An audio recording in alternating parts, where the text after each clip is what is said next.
The fairy tale year continues for Bianca Andreescu as she blows through the tennis community like a fireball, and she makes history one match at a time. If someone told me a year ago that I'd be in the finals of the U.S. Open this year, I'd tell them you're crazy. It has been a meteoric journey for 19-year-old Bianca Andreescu. Take a look at the last year alone. She started the year ranked at 152nd in the world. In March, she won the Indian Wells Open, becoming the first wildcard entry to ever win the title. Shortly after, she had to withdraw from the Miami Open and Wimbledon a few months later because of a shoulder injury. Fast forward to August with her lifting the Rogers Cup, becoming the first Canadian to do so in over 50 years.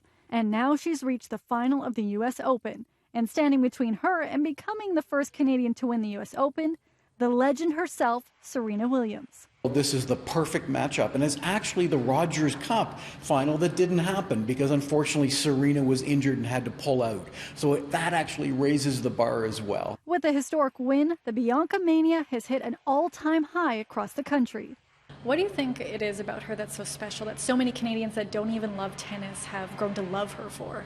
Well, I think she's a human being, and that's kind of an obvious comment, but sometimes I think when we think of like star players or star athletes or musicians, we tend to think they're larger than life, and she's very, very rooted. You know, she has a great relationship with her family. She's only 19 years of age. There's a lot of Bianca fans out there, and there's a lot of young children that are picking up a racket today and tomorrow and Monday and next week and next month because they want to be Bianca. Among her most devoted fans is 8-year-old Stephanie. She always was inspiring me, and I always want to be like her when I'm going to grow up, and I always want to be her.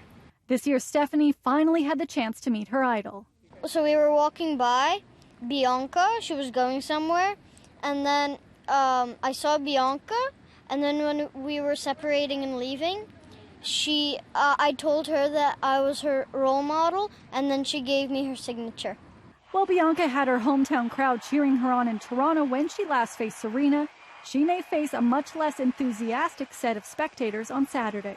It's a very unique tennis crowd. Like, tennis is known for quiet please, a lot of respect, no noise. And in New York City, it never ends. So she has to get used to the fact that, one, it's going to be noisy. Two, it's going to be a pro-Serena crowd.